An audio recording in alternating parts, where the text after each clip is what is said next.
इधर जेलेंस्की ने patriot defence system में इंटरसेप्टर की कमी का दावा किया। उधर रूस ने कीव पर तीसरा बड़ा हमला कर दिया। कीव पर हुए हमले में 17 लोगों की मौत हो गई। यूक्रेन का दावा है कि रूस ने एक रात में कीव पर 24 बैलिस्टिक मिसाइल और 115 ड्रोन से हमला किया। जेलेंस्की ने कहा कि हम बैलिस्टिक हमला इसलिए नहीं रोक पाए क्योंकि यूक्रेन के पास अब बहुत कम इंटरसेप्टर बचे हैं।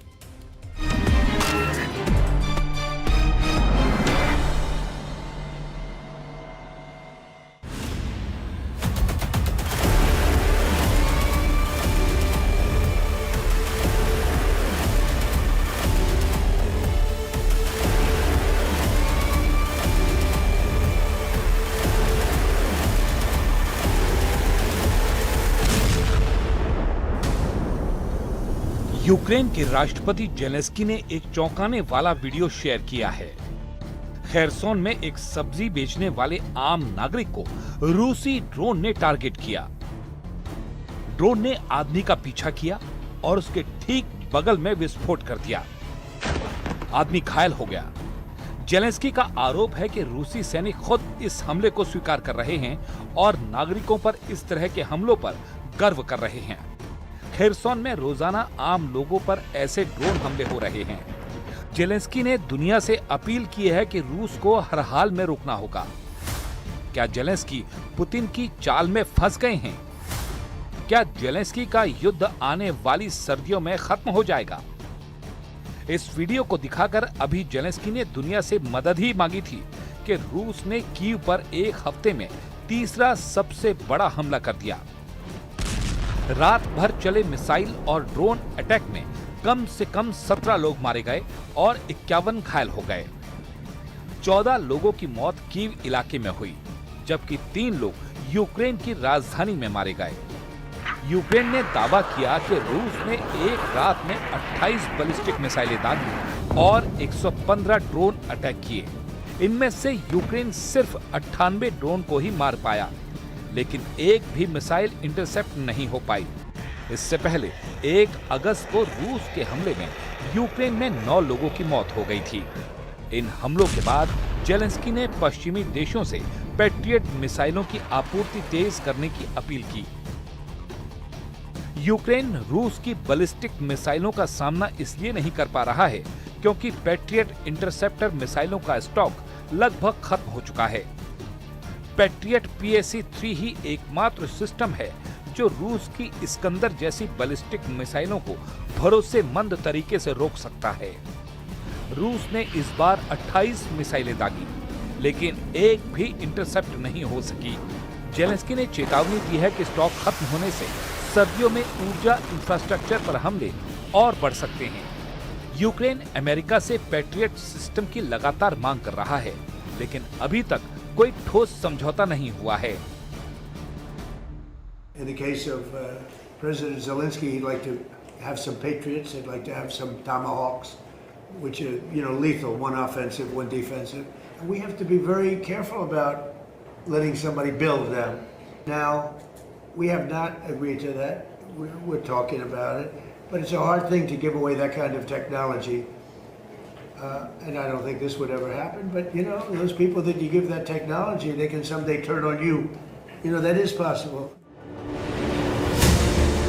तो क्या जेलेंस्की पहले से जानते थे कि उन्हें ट्रंप इतनी आसानी से पेट्रियट सिस्टम बनाने की इजाजत नहीं देंगे?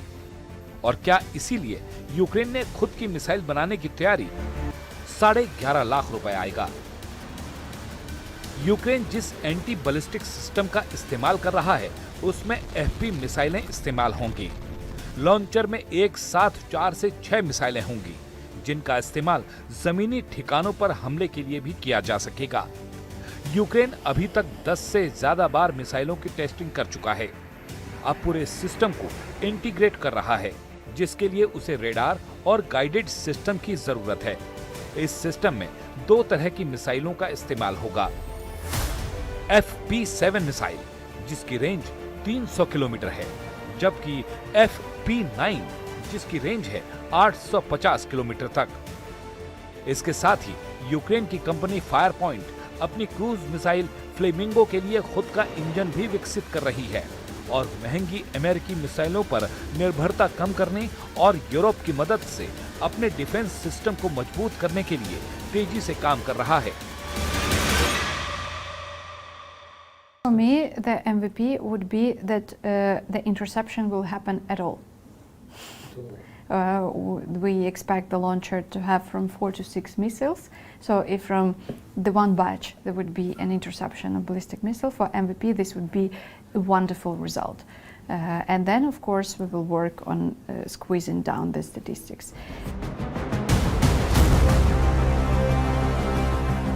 यूक्रेन की सबसे बड़ी चिंता अब सिर्फ रूस के मिसाइल हमले नहीं है, बल्कि वक्त है, क्योंकि 2027 में बनने वाला इंटरसेप्टर आज की जंग नहीं लड़ सकता। जबकि रूस हर रात बैलिस्टिक मिसाइलें दाग रहा है। यही वजह है कि जेलेंस्की बार बार कह रहे हैं कि अगर अभी पैट्रियट नहीं मिले तो आने वाली सर्दियों में यूक्रेन का बिजली नेटवर्क, गैस स्टेशन और सैन्य ठिकाने लगातार निशाने पर रहेंगे। यूक्रेन की सबसे बड़ी मुश्किल ये है कि पैट्रियट इंटरसेप्टर का स्टॉक घट रहा है। नई घरेलू मिसाइल 2027 से पहले तैयार नहीं है। रूस लगातार बैलिस्टिक मिसाइलें बढ़ा रहा है और इससे सर्दियों में ऊर्जा ढांचे पर बड़े हमले की आशंका बढ़ गई है। यही वजह है कि कीव अब सिर्फ अमेरिका की तरफ नहीं देख रहा, बल्कि पूरे यूरोप को चेतावनी दे रहा है। यूक्रेन का तर्क है कि अगर रूस को अभी नहीं रोका गया तो अगला दबाव नेटो की पूर्वी सीमा पर होगा। इसलिए कीव इस जंग को सिर्फ यूक्रेन की नहीं बल्कि पूरे यूरोप की सुरक्षा की लड़ाई बता रहा है। जेलेंस्की चाहते हैं कि वो यूरोप के साथ मिलकर खुद का मिसाइल प्रोडक्शन बढ़ाएं। यूक्रेन का मकसद अमेरिकी हथियारों पर निर्भरता कम करना है, घरेलू डिफेंस इंडस्ट्री को तेजी से बढ़ाना और रूस के भीतर लंबी दूरी के ठिकानों पर जवाबी ताकत बढ़ाना है।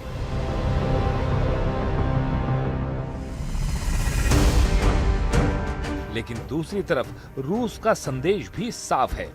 मॉस्को चाहता है कि हर बड़े हमले के बाद यूक्रेन की एयर डिफेंस और कमजोर हो, उसके हथियार तेजी से खत्म हों और पश्चिमी देशों पर दबाव बढ़े कि वो अंततः कीव को बातचीत की मेज पर आने के लिए मजबूर करें।